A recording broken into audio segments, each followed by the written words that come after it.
नमस्कार दोस्तों, मैं रवीश कुमार। ईरान ने बता दिया इसराइल को कि उसकी ताकत क्या है। ईरान ने एक ही दिन में भस्म कर दिया इसराइल को। ईरान का रोड रूप देख कहां पर नेतन्याहू अब क्या होगा, आगे कैसे ईरान एक एक कर इसराइल के सभी ठिकानों को बना रहा है। निशान ईरान का यह रूप देखकर हर कोई हैरान, दुनिया दहशत में, क्या वर्ल्ड वॉर 3 होने वाला है। आगे बात करेंगे इस पर दोस्तों और बताएंगे कैसे ईरान के आगे झुक रही है दुनिया।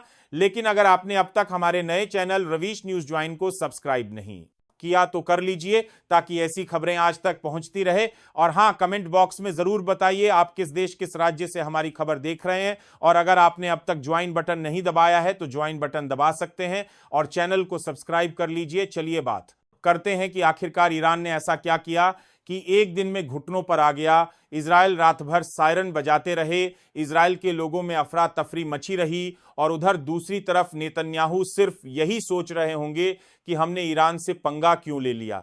दोस्तों, यह उतना ही भयानक है जितना एक हॉरर फिल्म को देखकर रात में डरना। जी हां, ईरान ने न सिर्फ इजराइल के ठिकानों पर हमला किया, बोल के इजराइल जिस पर घमंड करता था उसका एयर डिफेंस सिस्टम, उसको भी तबाह कर दिया। ईरान ने अपनी यह ताकत सिर्फ इसीलिए दिखाई क्योंकि इजराइल ने उसे पर हमला किया था। और अब बात आ गई थी ईरान के वजूद की, और ईरान का वजूद सब जानते हैं कितना स्ट्रांग है। इसीलिए ईरान ने अपनी ताकत दिखाई और उन सब लोगों के मुंह बंद करवा दिए जो लोग सवाल उठाने का काम कर रहे थे। ईरान ने साफ का क्या वह किसी भी हाल में इजराइल को नहीं छोड़ेगा। आयरन डोम ने तबाही मचा दी, इजराइल देखता रहा और एक दिन में ही सब कुछ तबाह हो गया।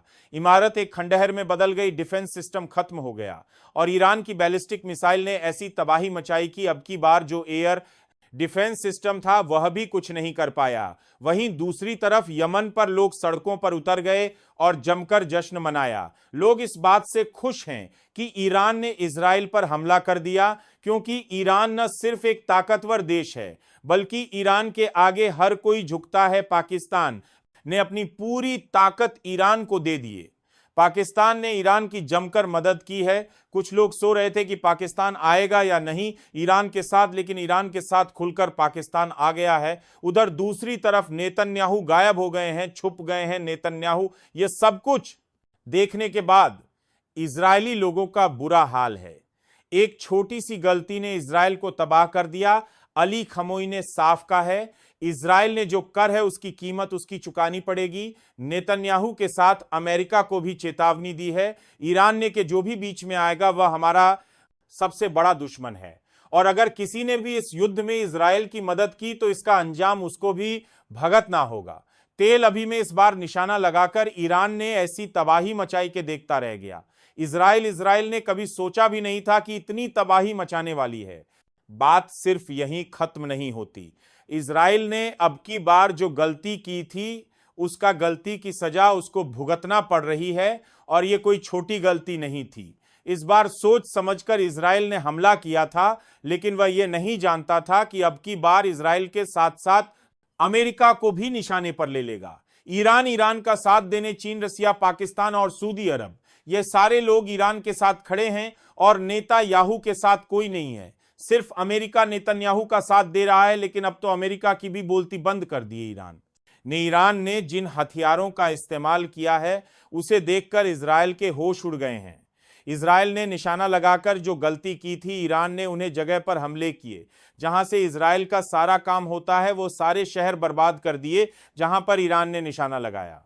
वह बहुत महत्वपूर्ण शहर थे इजराइल के, लेकिन इजराइल यह भूल गया था कि इस बार ईरान से पंगा लेना उसके बस की बात नहीं है और इसीलिए ईरान ने उसकी बोलती बंद कर दी। अब की बार सिर्फ एक ही एजेंडा लेकर चल रहा है इजराइल, और वह यह नहीं जानता था कि ईरान ने सोच समझकर हमला किया है और ऐसी जगह हमला किया है जहां पर सिर्फ इजराइल की तबाही हो और कुछ नहीं। अमेरिका ईरान को आखिरी चेतावनी दे रहा था, लेकिन ईरान ने उल्टी अमेरिका के राष्ट्रपति डोनाल्ड ट्रंप को ही चेता दिया और कासुकरबर्दी ट्रंप पर कोकार साफ कहा कि इस लड़ाई के बीच में जो भी आएगा वह तबाह हो जाएगा।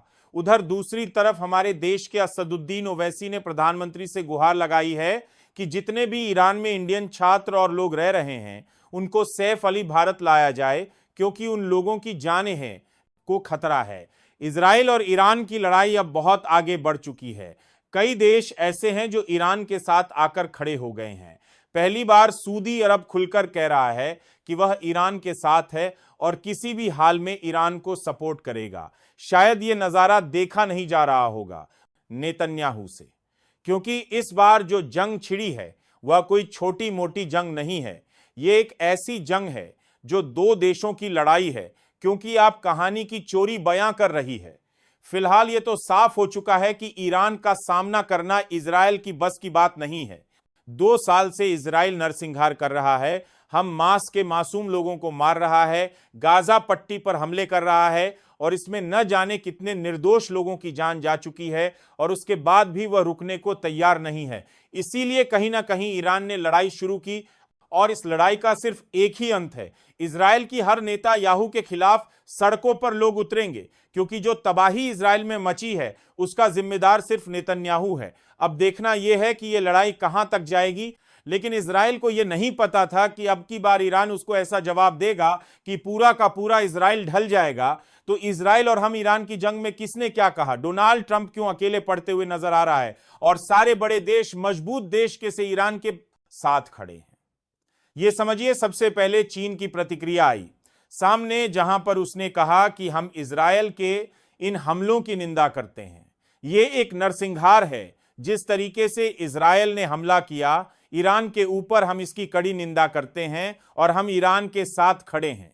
मतलब साफ है कि ईरान जो है वह चीन के साथ है और चीन जो है वह ईरान का साथ देगा। उसके बाद रूस के राष्ट्रपति पुतिन का बयान आता है, जहां पर पुतिन साफ साफ कहते हैं कि वह भी सेमल की निंदा करते हैं और इस हमले को नरसंहार बताते हैं। यानी कि जितने भी बड़े देश हैं वह इस वक्त ईरान के साथ खड़े हैं। और अगर देखा जाए तो इजराइल अब जो तरफ गिर चुका है, अब इजराइल को बचाने वाला कोई नहीं है। हमारे चैनल रवीश न्यूज ज्वाइन को सब्सक्राइब नहीं किया तो कर लीजिए और कमेंट बॉक्स में जरूर बताइए आप किस देश, किस राज्य से हमारी खबर देख रहे हैं। और हां, चैनल को सब्सक्राइब कर लीजिए, ज्वाइन बटन दबाकर आप हमारे चैनल के मेंबर बन सकते हैं।